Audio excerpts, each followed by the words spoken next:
আসসালামু আলাইকুম। আজ সোমবার 15 ডিসেম্বর 2025। আমন্ত্রণ ফ্রেন্ডলি মোবাইল প্রবাস টাইম বুলেটিনে আপনাদের সাথে আছি আমি সাইমা ইসলাম। শুরুতেই জানাবো শিরোনাম। ওমানে মায়ের সাথে ভিডিও কলে কথা বলার সময় প্রবাসীর মৃত্যু, পরিবারের শোক। কুয়েত প্রবাসীর বাড়িতে দুর্ধর্ষ ডাকাতি, 50 লাখ টাকার মালামাল লুট। ওমানে 10 লাখ রিয়ালদের গহনা চুরি, 2 পর্যটক গ্রেপ্তার। ভিডিও কলে বিয়ে করে মহাপ্রতারণার শিকার প্রবাসী। উদ্বেগ কমল প্রবাসীদের, ওমানে বাসা ভাড়ার নিয়মে সুরক্ষার আশ্বাস। ওমানের 7 প্রবাসী পেলেন সিআইপি মর্যাদা, রেমিটেন্সে অবদানের রাষ্ট্রীয় স্বীকৃতি। দর্শক দেখছিলেন শিরোনাম, এবারে পুরো খবর। ওমানের সেরা রেট দিচ্ছে বাংলাদেশি প্রতিষ্ঠান গালফ এক্সচেঞ্জ। প্রিয়জনকে টাকা পাঠাতে আজই আসুন আমাদের যে কোনো ব্রাঞ্চে অথবা কল করুন স্ক্রিনে দেয়া নাম্বারে। গালফ এক্সচেঞ্জ, বাংলাদেশিদের প্রিয় এক্সচেঞ্জ। কলে কথা বলার সময় হৃদরোগ আক্রান্ত হয়ে মারা গেলেন প্রবাসী বাংলাদেশি আব্দুল মতিন। শুক্রবার দুপুরে পরিবারের সাথে ভিডিও কলে কথা বলার সময় এই ঘটনা ঘটে। বিস্তারিত প্রতিবেদনে। প্রযুক্তির কল্যাণে হাজার মাইল দূরে থেকেও প্রিয়জনের হাসি মুখ দেখা সম্ভব, কিন্তু সেই ভিডিও কলেই চোখের সামনে সন্তানের মৃত্যুর কোলে ঢলে পড়ার দৃশ্য একজন মায়ের জন্য কতটা হৃদয় বিদারক তা ভাষায় প্রকাশ করা অসম্ভব। এমন এক মর্মান্তিক ঘটনা ঘটেছে ওমানের সালালা শহরে। ভিডিও কলে বৃদ্ধা মা ও স্ত্রীর সাথে কথা বলার সময় হৃদরোগে আক্রান্ত হয়ে মৃত্যুর কোলে ঢলে পড়েছেন আব্দুল মতিন নামের এক প্রবাসী। নিহত আব্দুল মতিন সিলেটের বিশ্বনাথ উপজেলার 10ঘর ইউনিয়নের নিহালের নোয়াগাঁও গ্রামের বাসিন্দা। গত শুক্রবার দুপুরে তিনি দেশ থেকে হাজার মাইল দূরে বসে পরিবারের সাথে ভিডিও কলে কথা বলছিলেন।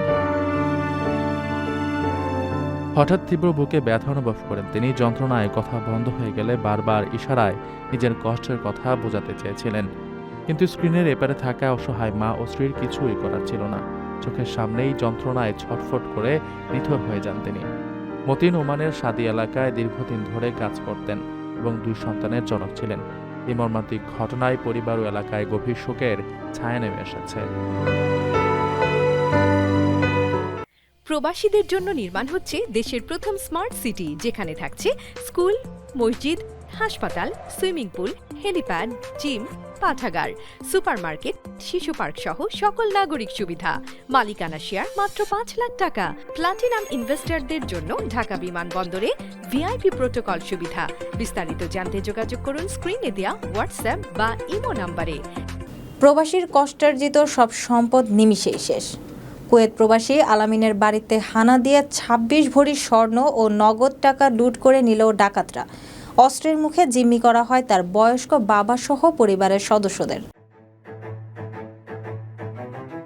মুন্সিগঞ্জের সিরাজদি খান উপজেলায় কুয়েত প্রবাসী মোহাম্মদ আলামিনের বাড়িতে ককটেল বিস্ফোরণ ঘটিয়ে দুর্ধর্ষ ডাকাতির ঘটনা ঘটেছে। শনিবার 13 ডিসেম্বর দিবাগত রাত 2:30টার দিকে বালুচর ইউনিয়নের চান্দেরচর গ্রামে এই ঘটনা ঘটে। ডাকাতরা স্বর্ণালংকার ও নগদ টাকাসহ প্রায় 50 লাখ টাকার মালামাল লুট করেছে বলে দাবি করেছে ভুক্তভোগী পরিবার। প্রবাসীর বাবা আব্দুর রাজ্জাক জানান, 15 থেকে 20 জনের একটি মুখোশধারী ডাকাত দল ট্রলার যোগে এসে দরজা ভেঙে ঘরে প্রবেশ করে। প্রবেশের পরপরই তারা ককটেল বিস্ফোরণ ঘটিয়ে আতঙ্ক সৃষ্টি করে এবং দা, চাইনিজ, কুড়াল ও আগ্নেয়াস্ত্রের মুখে পরিবারের সবাইকে জিম্মি করে ফেলে। পরিবার সূত্রে জানা যায়, ডাকাতরা 26 ভরি স্বর্ণালংকার, নগদ 5 লাখ টাকা, 100 কুয়েতি দিনার এবং 2টি দামি মোবাইল ফোন লুট করে নিয়ে যায়। সিরাজদি খান থানার ভারপ্রাপ্ত কর্মকর্তা ওসি এম হান্নান জানান, খবর পেয়ে পুলিশ রাতেই ঘটনাস্থল পরিদর্শন করেছে। এই ঘটনায় লিখিত অভিযোগ পেলে আইনানুগ ব্যবস্থা গ্রহণ ও ডাকাতদের গ্রেফতারের অভিযান চালানো হবে। نودلز عماني هذه أول مرة أسمعها. خلينا يربى بسم الله. تعرفوا إيش هذا؟ هذا النودلز اختراع عماني اسمه أميرة.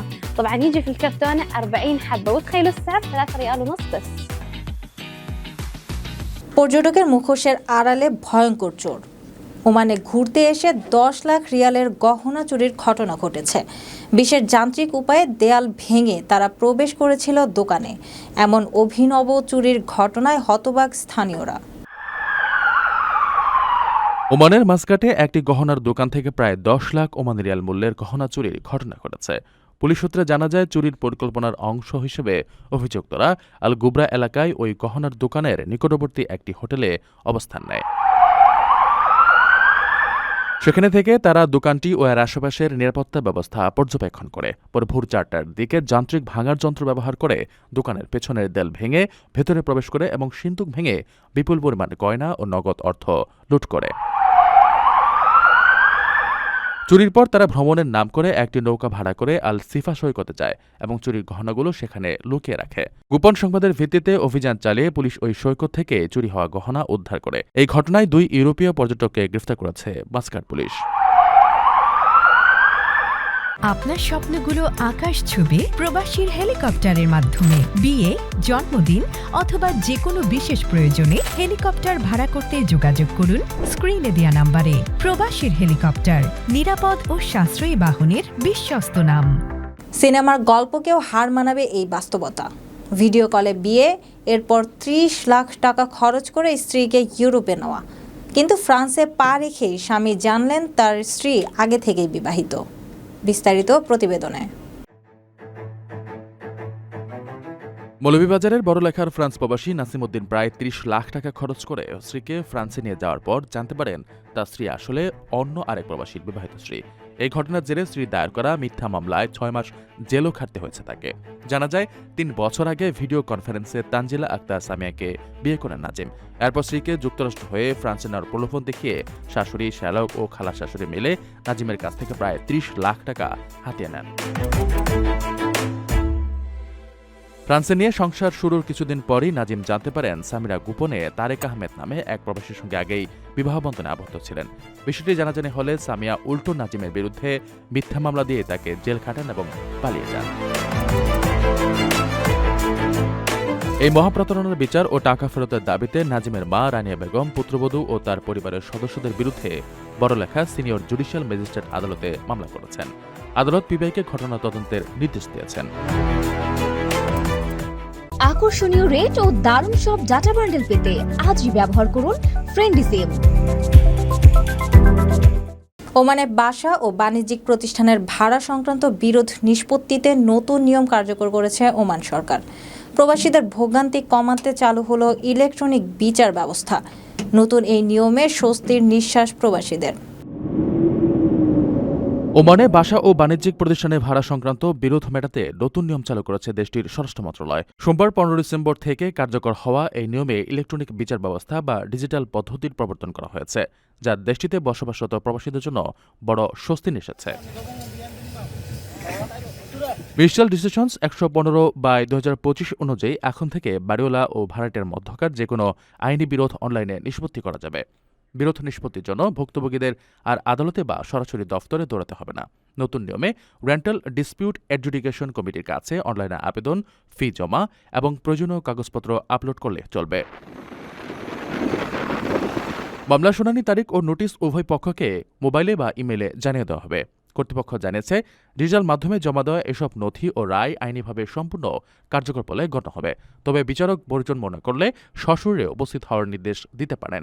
ওমানের আধুনিকায়নের অংশ হিসেবে নেওয়া এই উদ্যোগ দেশটিতে বসবাসরত বিপুল সংখ্যক প্রবাসী ব্যবসায়ী ও সাধারণ ভাড়াটেদের আইনি সুরক্ষা পেতে সহায়তা করবে। প্রবাসী থেকেও অর্থনীতিতে বড় অবদান। ওমানের 7 জন রেমিটেন্স যোদ্ধাকে সিআইপি বা বাণিজ্যিক গুরুত্বপূর্ণ ব্যক্তির মর্যাদা দিল বাংলাদেশ সরকার। রোববার প্রকাশিত তালিকায় স্থান পাওয়া এই 7 জনের নাম। বিস্তারিত প্রতিবেদনে। বাংলাদেশের জাতীয় অর্থনীতিতে গুরুত্বপূর্ণ অবদানের স্বীকৃতিস্বরূপ ওমানের 7 জন প্রবাসী বাংলাদেশি ব্যবসায়ী 2026 সালের জন্য এনআরপি সিআইপি বা বাণিজ্যিক গুরুত্বপূর্ণ ব্যক্তি হিসেবে নির্বাচিত হয়েছেন। রোববার 14 ডিসেম্বর প্রবাসী কল্যাণ ও বৈদেশিক কর্মসংস্থান মন্ত্রণালয় বিশ্বজুড়ে মোট 86 জন সিআইপির তালিকা প্রকাশ করে, যার মধ্যে ওমান থেকে এই 7 জন স্থান পেয়েছেন। নির্বাচিতদের মধ্যে 6 জন বৈধ চ্যানেলে সর্বোচ্চ বৈদেশিক মুদ্রা প্রেরণকারী এবং একজন বাংলাদেশি পণ্য আমদানিকারক ক্যাটাগরিতে স্থান পেয়েছেন। ওমানের নবনির্বাচিত সিআইপিরা হলেন মোহাম্মদ তৌফিকুজ্জামান পলাশ, আজিমুল হক বাবুল, মোহাম্মদ নুরুল আমিন, মোহাম্মদ আব্দুল মান্নান, আফতাবউদ্দিন জনি, নূর মোহাম্মদ এবং রফিকুল ইসলাম। এর মধ্যে মোহাম্মদ তৌফিকুজ্জামান পলাশ টানা 7মবারের মতো এই সম্মাননা পেলেন। আগামী 17 ডিসেম্বর আন্তর্জাতিক অভিবাসী দিবসে ঢাকায় এক বর্ণাঢ্য অনুষ্ঠানে তাদের সনদ প্রদান করা হবে। নির্বাচিত সিআইপিরা সচিবালয়ে প্রবেশ, বিমানবন্দরে ভিআইপি লাউঞ্জ ব্যবহার এবং সরকারি হাসপাতালে চিকিৎসার ক্ষেত্রে অগ্রাধিকার সহ বিভিন্ন রাষ্ট্রীয় সুযোগ সুবিধা ভোগ করবেন। দর্শক দেখছিলেন ফ্রেন্ডলি মোবাইল প্রবাস টাইম বুলেটিন। শেষ করার আগে শিরোনামগুলো জানিয়ে দিচ্ছি আরও একবার। ওমানে মায়ের সাথে ভিডিও কলে কথা বলার সময় প্রবাসীর মৃত্যু, পরিবারের শোক। কুয়েত প্রবাসীর বাড়িতে দুর্ধর্ষ ডাকাতি, 50 লাখ টাকার মালামাল লুট। ওমানে 10 লাখ রিয়ালদের গহনা চুরি, 2 পর্যটক গ্রেপ্তার। ভিডিও কলে বিয়ে করে মহাপ্রতারণার শিকার প্রবাসী। উদ্বেগ কমল প্রবাসীদের, ওমানে বাসা ভাড়ার নিয়মে সুরক্ষার আশ্বাস। ওমানের 7 প্রবাসী পেলেন সিআইপি মর্যাদা, রেমিটেন্সে অবদানের রাষ্ট্রীয় স্বীকৃতি। এই ছিল ফ্রেন্ডলি মোবাইল প্রবাস টাইম বুলেটিনের আজকের আয়োজনে। প্রবাসের সর্বশেষ সংবাদ পেতে ভিজিট করুন probastime.com, সাবস্ক্রাইব করুন আমাদের ইউটিউব চ্যানেল এবং চোখ রাখুন ফেসবুক পেজে। পরবর্তী বুলেটিন দেখার আমন্ত্রণ জানিয়ে আজকের মতো বিদায় নিচ্ছি আমি সাইমা ইসলাম। সেই পর্যন্ত সবাই ভালো থাকবেন এবং নিরাপদে থাকবেন। আল্লাহ হাফেজ।